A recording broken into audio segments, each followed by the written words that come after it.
loxo yi ci kaw yéen ñi bëgg góor gi dem loxo yi ci kaw yéen ñi bëgg ngóor si dem loxo yi ci kaw yéen ñi bëgg paa bi dem doom ji dem soxla si ñëpp dem dem dem dem dem dem dem góor gi na dem na dem ma dem ma dem góor gi na dem na dem ma dem ma dem na dem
loolu rek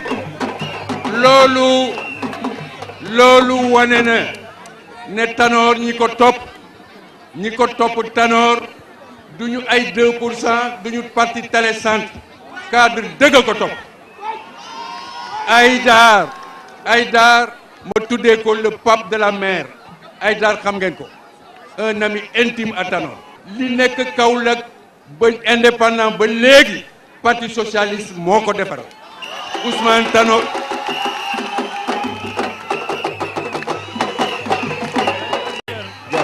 Ousmane Tanor Dieng contribué na ci largement ci defar Kaolack dugal na ci loxoom mook Lamine Loum xam naa ci dara bi ma nekkee maire dañ ma doon woo dimbale kon nag ñu ngi koy gërëm ñooñu bu ñëwee tey Ousmane Tanor Dieng ne waa Kaolack woteel leen ñu war ngeen ko woteel boole ci parmi tous les candidats c'est le meilleur c'est le plus apte le plus compétent et le plus honnête loolu la ñu jox parole bi suñ camarade Ali Haïdar. asalaamaaleykum Kaolack merci maa ngi nuyu jeunes écolo yi di nuyu jeunes socialistes yi di nuyu waa RAG di nuyu xale yi ndax yéenay doole ji yéenay suñu fit yéenay tax ñu gagné suba yéen la ñu keneen ma ne la jeunesse de Kaolack aussi déterminée que la jeunesse de Dakar de toutes les régions du Sénégal on dit y en a marre de Wade y en a marre de Wade Y en a marre. léegi nag na ngeen bàyyi xel ne am na benn bis bi nga xam ne yàlla dina ubbi buntu yëpp bis boobu mooy le 26 février boo leen demee le 26 février na ngeen voté boo leen voté bu kenn jóge bureau de vote yi na ngeen taxaw ba ñu compté bu ñu compté suñu camarade xarit journalistes yi joxe résultat yi bu boobaa ma ne déglu leen ma bu boobaa kenn du ne monsieur Loum ancien premier ministre dañu naan monsieur Loum premier ministre monsieur Tanor président. Merci Ali Haïdar notre camarade Ali Haïdar kon léegi ma ni may leen ñu Iba Samb merci ma ni Iba merci ma ni may leen ñu tuuti merci may leen ñu camarade ma ni may ma tuuti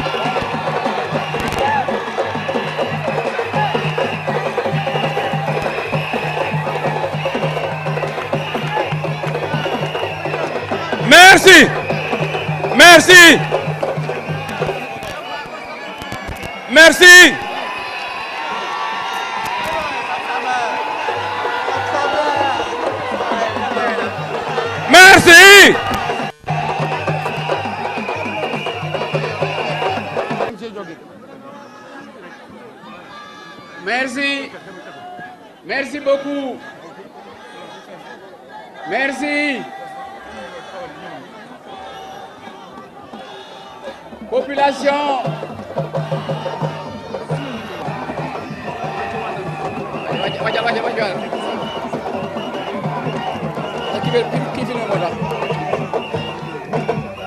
merci population de la région de Kaolack mes chers compatriotes assalamu alaikum.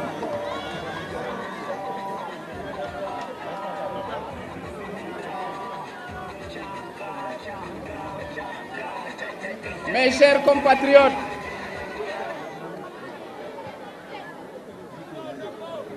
je voudrais vous dire que mon ambition pour Kaolack,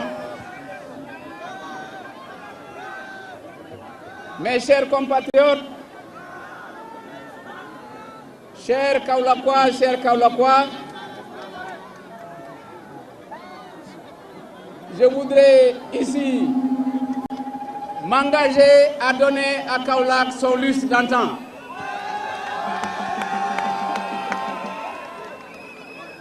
Je voudrais m'engager à faire de Kaolack le carrefour national et sous-régional que Kaolack a été dans l'histoire de notre pays. Par la voie routière, bien sûr, mais aussi par la voie maritime et enfin par la voie ferroviaire. Il n'est pas acceptable qu'en Europe, on soit au TGV et ici en Afrique, que les rails soient transformés en ferraille. Ce n'est pas acceptable. Je crois qu'ici même, c'était une gare, bien on m'a dit. Alors, de ce point de vue-là, je pense que pour désenclaver le Sénégal, d'est en ouest, du sud au nord, il faut à la fois faire de Kaolack un pôle de développement régional, faire de Kaolack, en lui restituant, en réhabilitant, en reconstruisant le port de Kaolack, permettre qu'un pays comme le Mali, par exemple, avec le port de Dakar, gagne 200 km. Je crois que c'est important pour la place de Kaolack dans la sous-région. Ensuite, pour ce qui concerne toujours cette cité qui a une histoire mémorable, je crois qu'il est aussi important de faire de sorte que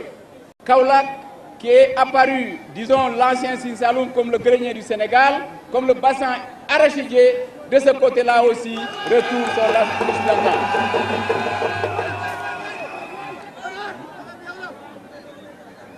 Je pense aussi, et je l'ai déjà indiqué, que Kaolack, en tant que pôle de développement national et sous-régional, puisse impulser à la sous-région une dynamique qui fera que le Sénégal lui-même, avec les pays qui nous entourent, le Mali, la Guinée-Conakry, la Guinée-Bissau,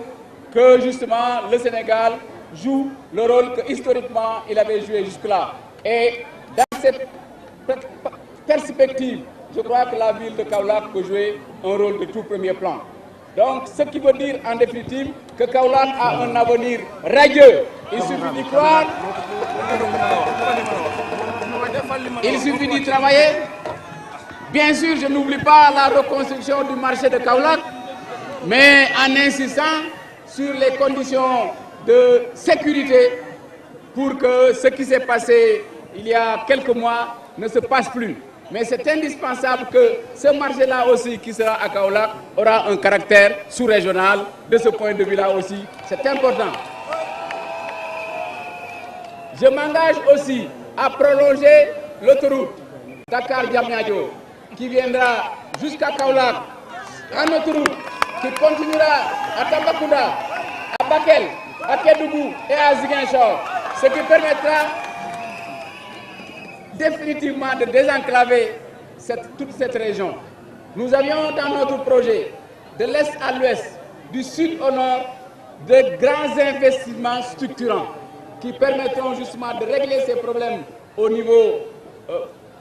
ferroviaire, de régler ces problèmes au niveau maritime et enfin de régler ce problème-là aussi au niveau aérien, puisque Kaolack mérite quand même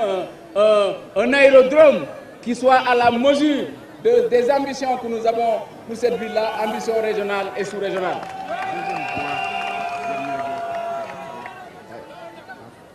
Alors, ce que j'étais en train de dire, c'est que pour ce qui concerne Dakar-Diamniadio, c'est une autoroute qui a été construite. Il s'agira pour, en direction, une fois de plus, comme je l'ai dit, de Kaolack, de Tambacounda, de Kédougou, et jusqu'à Ziguinchor, d'avoir une deuxième voie, donc d'avoir un moyen de désenclaver totalement la sous-région. Et je crois que ça, c'est extrêmement important de le faire à partir de Kaolack. Donc, mbokk yi maa ngi leen di gërëm bu baax ci seen mobilisation bi. Tey bi may ñëw ci yoon wi ki nga xam ne moo xale bi gaañu woon ci manifestation yi jox nañ